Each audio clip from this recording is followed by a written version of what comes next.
ఇలా నిరుద్యోగుల్ని అవమానపరుస్తున్నావు నువ్వు. 2 లక్షల ఉద్యోగాలు ఇస్తాన నువ్వు హోటళ్లలో పనిచేసుకోండి, ప్రైవేట్లో పనిచేసుకోండి అని ఇవాళ నిరుద్యోగ యువతను అవమానపరిచే విధంగా రేవంత్ రెడ్డి గారు మాట్లాడుతూ ఉన్నారు. నువ్వు ఇచ్చిన మాటకు నిలబట్టవా లేదా ఏ యువతనైతే నీకోసం పనిచేసిందో ఆ యువత తిరగబట్టది, జాగ్రత్త అని హెచ్చరిస్తా ఉన్నాం. ఏ నిరుద్యోగులైతే నీ కాంగ్రెస్ పార్టీకి పనిచేసిండ్రో రేపు ఆ నిరుద్యోగులే నీ కాంగ్రెస్ పార్టీకి మరణ శాసనం రాస్తారు, జాగ్రత్త అని చెప్పి హెచ్చరిస్తా ఉన్నాం. అయ్యా భట్టి గారు, నువ్వే ఇచ్చినావు అసెంబ్లీలో జాబ్ క్యాలెండర్, మరి నీ జాబ్ క్యాలెండర్కి ఏమైనా ఉన్నదా? అసెంబ్లీలో చెప్పిన మాటకి ఏమైనా విలువ ఉన్నదా? ఎందుకు నోటిఫికేషన్లు ఆలస్యం చేస్తా ఉన్నారు?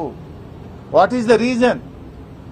పాపం పిల్లలు లక్షల రూపాయలు ఖర్చు పెట్టుకుని హైదరాబాద్ లో దిల్సుఖ్ నగర్ లో, అశోక్ నగర్ లో రూములు కిరాయిలు తీసుకొని, కోచింగులు తీసుకొని లక్షల మంది పిల్లలు నీ జాబ్ నోటిఫికేషన్ల కోసం కళ్లల్లో వత్తులేసుకొని చూస్తా ఉన్నారు. అనేక జిల్లా కేంద్రాల్లో పిల్లలు లైబ్రరీలో కూర్చొని రాత్రి పగళ్లు ఎప్పుడు నోటిఫికేషన్ వస్తుందా అని కష్టపడి చదువుకుంటా ఉన్నారు. అరే ఏజ్ రిలాక్సేషన్ ఇవ్వంటే ఇవ్వవు నువ్వు, అటు జాబ్ నోటిఫికేషన్ ఇవ్వవు, ఏజ్ రిలాక్సేషన్ కూడా ఇస్తలేవు.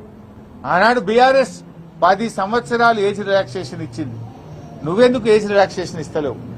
ఎందుకు దాన్ని 34కే పరిమితం చేస్తా ఉన్నావు? ఎందుకు మొండి పట్టుదలకు పోతా ఉన్నావు? ఆ రోజు ఏమన్నావు? ఉద్యోగాలకు అప్లై చేసుకునే వాళ్ళకు ఫీజులు కూడా ఉండే అన్నావు, మళ్ళీ ఫీజులు పెడుతుండే. ఇప్పుడు ఫీజులు ఉండయి, ఫ్రీగా అప్లై చేసుకోవచ్చు అని మాట్లాడినావు. మరి ఇప్పుడు ఎందుకు ఫీజులు పెడుతున్నావు? ఫీజులు ఎందుకు పెడుతున్నావు? నువ్వు మేము భోజనాలు పెడతాం, ఫీజులు ఉండయి, మేమే కోచింగ్లు ఇస్తాం, మేమే 2 లక్షల నోటిఫికేషన్లు ఇస్తామన్నావు. నోటిఫికేషన్ లేకపోయా, నీ భోజనాలు లేకపోయా, ముక్కు విండి ఏదైనా ఒక నోటిఫికేషన్ వస్తే ఫీజులు వసూలు చేయబట్టి. ఒక్క మాట అసలు నువ్వు ఒక్క రోజైనా ఒక మాట మీద నిలబడ్డావా? ఎవరి విషయంలోనైనా నిలబడ్డావా? సో మేము అందువల్లనే ఈ ఉద్యమం మరింత ఉధృతం కాకముందే, నిరుద్యోగులు తిరగబడకముందే తక్షణమే మేల్కో రేవంత్ రెడ్డి జాబ్ నోటిఫికేషన్ విడుదల చేయాలని, జాబ్ క్యాలెండర్ను అమలు చేయాలని, 2 లక్షల ప్రభుత్వ ఉద్యోగాలకు నోటిఫికేషన్లు ఇవ్వాలని వీరందరి పక్షాన డిమాండ్ చేస్తున్నాం. లేనట్టయితే నీ సెక్రటరియట్ ముట్టడికి పెద్ద ఎత్తున పిలుపునిస్తాం. రాష్ట్ర వ్యాప్తంగా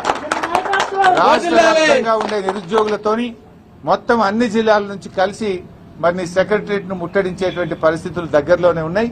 మరి అంత దూరం తెచ్చుకోవద్దని, తక్షణమే నోటిఫికేషన్లు ఇవ్వాలని మేము డిమాండ్ చేస్తా ఉన్నాం.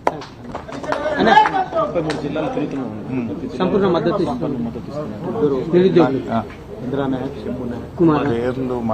చాలా మా తమ్ముళ్ళు 33 జిల్లాలు తిరుగుతూ 33 జిల్లాల నిరుద్యోగ యువతను ఏకతాటి మీదకి తేవడానికి కృషి చేస్తా ఉన్నారు. వారికి మా సంపూర్ణ మద్దతును తెలియజేస్తా ఉన్నాం. మీరు అన్ని జిల్లాలు తిరగండి, నిరుద్యోగ యువతను ఒక్కతాటి మీదకి తీసుకురండి. ప్రభుత్వం మేల్కొంటే మంచిది, లేదంటే అందరం కలిసి సెక్రటరియట్ ను ముట్టడించి ప్రభుత్వం మీద ఒత్తిడి పెంచి జాబ్ నోటిఫికేషన్లు సాధించుకుందాం. నిరుద్యోగ ఐక్యత, 2 లక్షల ఉద్యోగ నోటిఫికేషన్, కాంగ్రెస్ హటావో, నిరుద్యోగ బచావో, కాంగ్రెస్ హటావో. మెగా డిఎస్సి ఇస్తామని, నిరుద్యోగ వృత్తి ఇస్తామని ప్రతి ఇప్పుడు వచ్చి అశోక్ నగర్ సెంట్రల్ లైబ్రరీ అన్నావు, వచ్చి వచ్చి వచ్చి వచ్చి వచ్చి వచ్చి వచ్చి